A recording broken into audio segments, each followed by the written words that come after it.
When it comes to popular cities in France for Americans moving abroad, there's one city that is coming up again and again and again. In fact, surprisingly, some people are even choosing this city over Paris. It offers a more relaxed lifestyle and lower costs. It's also frequently ranked as one of France's most walkable and most livable cities, with public spaces and tram network and a pedestrian center. We decided to hop in the car, drive north, and discover why this city is gaining such a popularity among digital nomads, retirees, and families moving abroad. Come along with us as we explore the beautiful city of Bordeaux. Hi, we're Matt and Dawn. A few years ago, we decided we didn't want to retire, but we didn't want to put off our dreams of living abroad and traveling the world either. So in 2023, we unretired. Now we live, work, and travel from the Silver Coast of Portugal. If you're ready to rewrite the rules of life after 50, hit subscribe so you never miss a new video. Now, this is our first video in our France series. We're currently on a 5-week road trip in France. In fact, we're in Provence right now. You can probably hear the cicadas in the background. We love that sound. We are also in the middle of a heat wave, so we found some shade. But be sure to hit subscribe if you want to see all the videos in our upcoming France series. We have seen some incredible things, many of them that are flying beneath the radar for many Americans, and we can't wait to share those with you. Bordeaux is located in southwest France. It's the capital of the Nouvelle-Aquitaine region, and it's home to about 280,000 residents. Now, Bordeaux was founded by the Romans 2,000 years ago. The Romans recognized the exceptional wine-growing region that Bordeaux is, but it was during the 300 years under English rule from the 12th to the 15th century, when it shipped wine to royalty and nobility in England, that it became a world-famous wine region. More recently, in the mid-90s, the city was beginning to lose prestige compared to other cities like Toulouse, Lyon, and Montpellier. That's when city leaders decided to do something about it. The city committed to an urban renewal project. Buildings were restored. A new tram system was built. The riverfront was revitalized. And in 2017, a new high-speed train to Paris opened. This changed the future and the fate of Bordeaux. Today, Bordeaux is one of France's fastest-growing cities. And in addition to its existing wine and aerospace and research industries, now is a growing home for digital nomads, for entrepreneurs, and for the tech industry. Now, because we keep seeing Bordeaux pop up again and again as a popular expat destination, especially as an alternative to Paris, we really wanted to see for ourselves what makes this city so special and to really understand what day-to-day life might look like here. To get a better idea of daily life, we booked an Airbnb in the Saint Augustin neighborhood. It was about a 10 to 15 minute walk from the tram, and that's when we learned the first rule of life in Bordeaux: live near the tram. Bordeaux has 4 tram lines, and you can take the tram between the historic district and the main train station, or the airport, or even some of the suburbs that surround Bordeaux. It costs €1.90 for unlimited rides within that hour, but you can buy a 24-hour pass for just €6.50. And it's actually the same price no matter how far you go, and we really love that. Another thing we loved about the tram is just how accessible it is. Everything is step-free in the stations and on the tram, and so that means that it's really easy to navigate, even if you have a stroller or luggage or a wheelchair. And we were really excited about that. I know that's kind of a weird thing to geek out on, but after going up and down the stairs in the New York subway for almost a decade, we thought this was really exciting. And this is actually kind of more and more common, I think, here in Europe with the newer systems. But it was something that we really enjoyed about the tram in Bordeaux. So trams also arrive every 5 to 10 minutes in the busiest zones, and the system runs between 4:30 in the morning and 1:30 late at night. And all of this means that you can exist in central Bordeaux without having a car. Although you may want to have a car in order to take advantage of one of Bordeaux's best features, and more on that later in this video. And once we got familiar with the tram, the question was, well, where do we want to go first? Well, I knew where I wanted to go first, and that was the neighborhood of Chartrons. Now, this is a neighborhood that is known for its brocants and antique shops, and this is really just a lovely place to spend an afternoon. You can get a great cup of coffee and then just wander along Rue Notre Dame and wander in and out of the brocants and then have lunch with a great view of the Saint Louis Church. Now, we were there in early June, and the jasmine was in full bloom, so everywhere you went, you could just smell the jasmine. It was just an incredible I mean, it was an incredible afternoon for me. You were quite the trooper. How did you like it? Well, look, jasmine's one of my favorite smells. So I loved walking through the city with the jasmine just all over these buildings fronts Mhm. and walking through it and smelling the jasmine. I was pretty happy. I was pretty happy with that. But, I did have my golf clubs with me, so payback was coming. Bordeaux sits on the Garonne River, and a lot of daily life takes place along the riverfront. In front of the Place de la Bourse, kids play in the miroir d'eau, or the mirrored water. People walk and bike and picnic or just sit and watch the sunset. And across the street, the cafes are filled with people. One of the things that people report loving about Bordeaux is its walkability, and we enjoyed that too. And from the Place de la Bourse, we walked into the Saint-Pierre neighborhood. Now, Bordeaux is known worldwide as a great food and wine destination. And the Saint-Pierre neighborhood is a place where you can find some incredible restaurants. Now, Bordeaux is a beautiful but understated city. It runs at a slower pace, at a slower speed than, say, Paris does.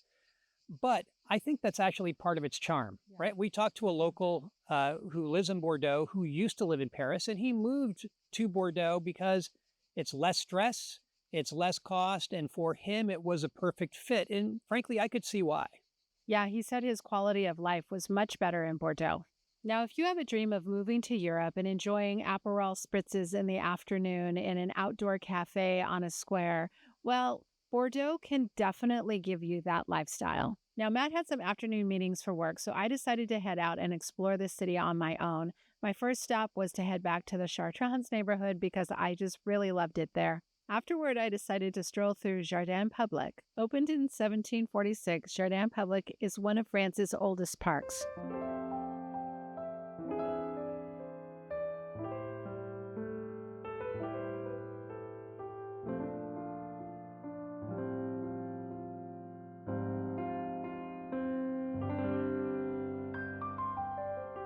After the park, I headed over to the awe-inspiring St. Andre Cathedral. Something interesting is that the bell tower for this church is located next to it. That's because in the 15th century, builders worried that the weight and vibration of the bells would damage the cathedral walls due to the soft, marshy ground. That's what gives this cathedral such a unique look. First and foremost, though, Bordeaux is a city about wine. To learn more about this history of winemaking, we visited the museum La Cité du Vin. Opened in 2016, it is one of the most ambitious wine museums in the world. So we're at the wine museum, and I love how interactive this museum is. You can smell all the different aromas that impact the flavor of wine.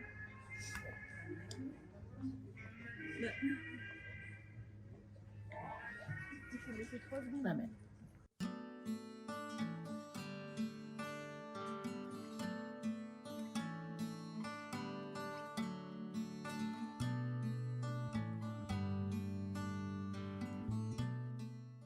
Earlier in this video, we talked about how you could live in central Bordeaux without a car and be fine. But the reason that you may want to have a car is because there are some incredible day trips that you can take. In less than an hour, you can be at the beach, either by car or by regional train. And in fact, we're going to take you to some of these beach towns in an upcoming video in this France series.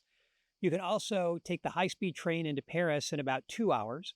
Or if you want to drive to the ski slopes, you can do that in less than 3 hours. But it's also the perfect place if you want to take a day trip for some wine tasting. One of the most popular destinations is the charming town of Saint-Emilion. Just under an hour from Bordeaux, Saint-Emilion is one of France's most iconic wine destinations. It's a beautifully preserved medieval village surrounded by vineyards. It's popular with tourists and wine enthusiasts. And there were a lot of wine stores in Saint-Emilion. Now, even if you're not in the market for wine, this is a really lovely way to spend an afternoon. The next morning, Matt headed off to the golf course, and I headed off to the vintage market. The Les Puces de Saint-Michel is a vintage market that has been happening every Sunday in Bordeaux since the 1970s. It's set beneath the dramatic spire of the Basilica of Saint-Michel Church. There are about 80 to 100 vendors there each week. The selection and the prices here are actually very good if you like vintage shopping.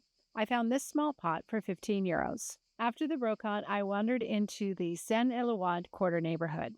Bordeaux was once a walled city with gates that controlled who could enter. There are 6 of these gates remaining today, and just one, the Grosse Cloche, still has a bell that rings, for special occasions and on the first Sunday of the month at noon, which is exactly when I happen to be standing in front of it.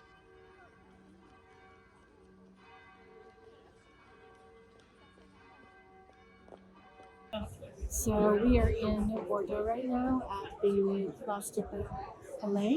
Plaza to Flip, yes. Yeah, which is, we've decided, our favorite plaza in all of Bordeaux, and there are many beautiful ones to choose from. But we have just a couple days left here. What do you think of Bordeaux so far? Well, I'd say, it grows on you, right? So when you walk in, unlike Valencia, where it was amazing from the beginning, Yeah, just um, wow. Yeah. just a wow thing. This doesn't really have as much of a wow moment, but it has all sorts of very wonderful moments to it. And so I think that the accumulation of it makes it incredibly attractive. I think it has quietly charmed us over the last week. And I have to say, I'm really glad, we were just talking about this, I'm really glad that we scheduled a week here because it is a city that kind of takes a few days to really fully appreciate. It's beautiful right off the bat. I mean, we could see that immediately. But this is not really a city where you're rushing to see, this site and that site. It really is just like we're doing right now. Settle in, have a glass of Bordeaux, enjoy just kind of the rhythm. It's a I don't ever want to say slower rhythm, but it's just It's a livable city, it's a very livable city. right? I mean, it feels like, it really does feel like one could comfortably live here and not feel overly stressed, overly Yeah. anxious, and at the same time have so many things available. So many restaurants, so many things to do. I love that this city has all ages. Like we're out on the plaza right now, and there's 20-year-olds and there's 60-year-olds and 80-year-olds, and I really like that. But it is just, it's a beautiful city. It really is. So that's our take on Bordeaux. But as always, we'd love to hear from you. Would you move to Bordeaux, and would you choose it over Paris? Tell us in the comments below. And if you want to see more popular destinations for expats moving abroad, check out our Moving to Europe playlist. Thanks for watching.